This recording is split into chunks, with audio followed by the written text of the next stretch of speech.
Reckless Rudolph and Sensible Sam represent the dual personalities in all of us. These two, here comes trouble. Here's Rudy now. Go on, pass him. He's only going 40. Some fun, eh? Here comes a car. Better see what's behind you first.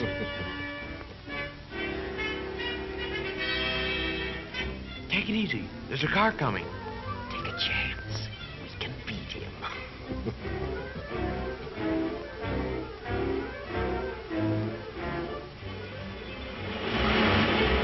I almost got him that time. Sensible Sam was right.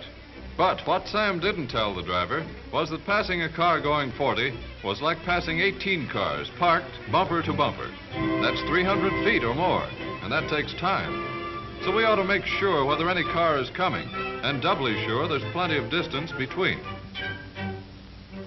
We drivers insist on having enough power to climb steep hills. We also demand quick starting and fast pickup. When engineers give us this power, speed naturally results. This reserve speed is only a byproduct of the demand for power. Come on, pep it up. Here comes a swell curve. Slower, slower. Boy, you almost went for a spill. Right again, Sam. And this introduces old Man Mountain Momentum, the fellow with a one-way mind. He likes to push along a straight line. On a turn, he not only pushes, but applies side pressure. The faster the turn, the more side pressure. He calls this hold on you centrifugal force, and he's pinned many a good man down with this one. Speedway curves are banked to offset this force. An aviator tilts his plane on turns to counteract it. But this grip of momentum is dangerous. We drivers should always keep our cars under control. Good drivers tell us that in climbing hills, we should always go into second gear when our speed drops to 20 miles an hour. There aren't any laws to make us go down steep hills in second, but experienced drivers say this too is a good rule. Go on, boss. You drove all the way up that hill in second. Slip her into neutral and let her coast down. It'll be fun. Don't, boss, don't. Look behind you. It's that big push again. Man Mountain Momentum may be a friend starting uphill, but he'll push us right off the road if we go down too fast. Easy. Use your engine as a brake.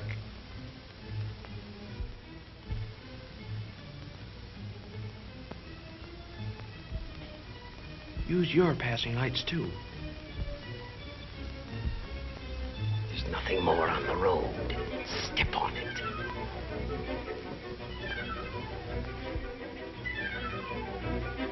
Here's where I get him. Don't overdrive your headlights. Careful. Slow down. You won't be able to stop soon enough. There might be something up ahead. You can't see as well at night. I'll show you. What did I tell you?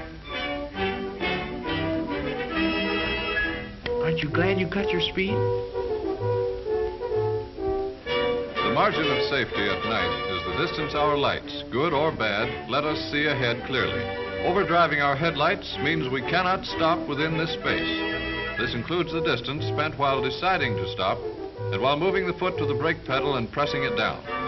We must remember that cars driving at speeds that cannot stop in this distance are taking chances.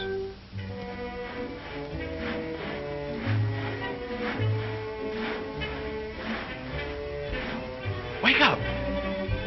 Step on it. It's only 50 miles to the next town. Can't keep awake.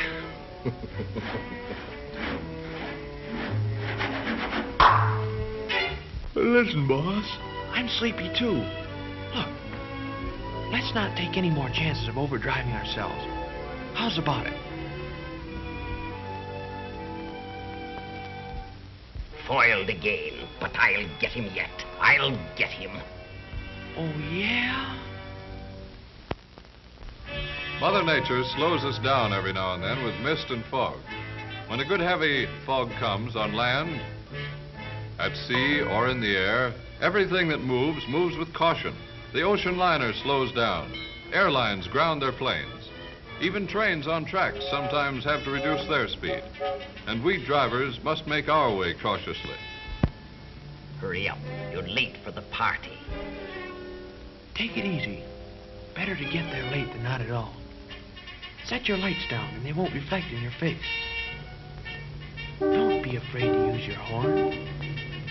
Are you sure your tail and stoplights are working? Keep close to the right.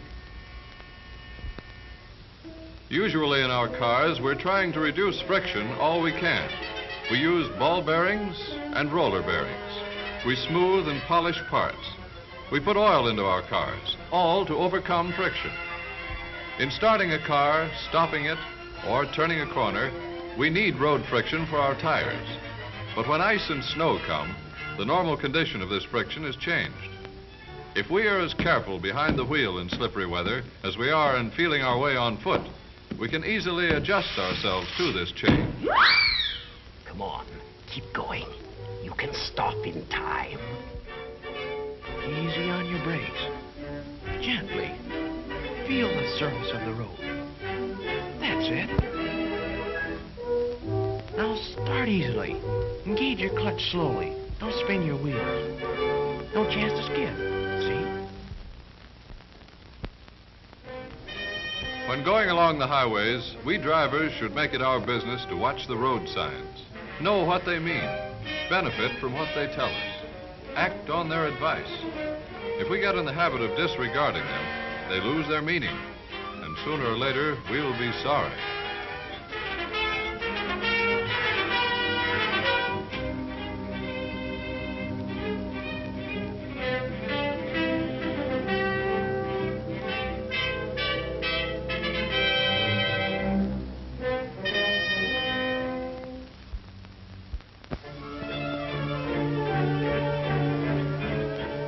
Why waste time by slowing down?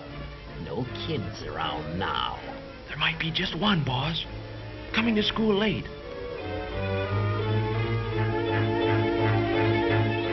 There. Aren't you glad you were able to stop? When we look down on traffic from a tall building, we wonder how all those cars can keep moving along, crossing intersections, parking and passing each other without getting hopelessly tangled up. But when we become a part of that traffic, it's often more confusing. We can't see those things up ahead that make us stop and start. We can't see what's going on in other people's minds. Every intersection, every alley, every car should be under suspicion.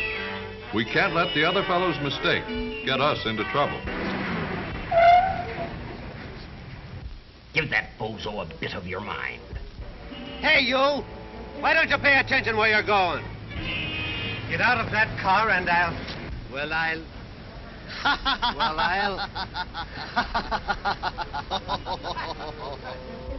Talking to yourself, boss. Funny you don't recognize yourself when you're a pedestrian. Expert drivers tell us we must give ourselves a margin of safety, a reserved space between our car and the one ahead. Most of us drive automatically, but it doesn't pay to let our thoughts go wool gathering. Remember the show last night?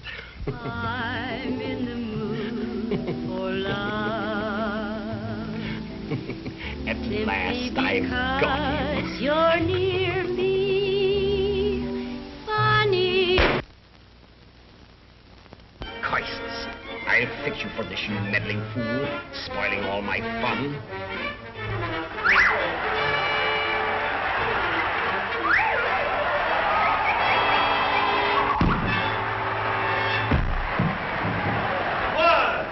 Always be courteous. 2. Know how to drive. 3, Both hands on wheel. 4, Watch traffic signs. 5, Keep a safety margin. 6, Use hand signals. 7, Keep right. 8, Keep sober. 9, Stop when angry. 10. Obey all laws.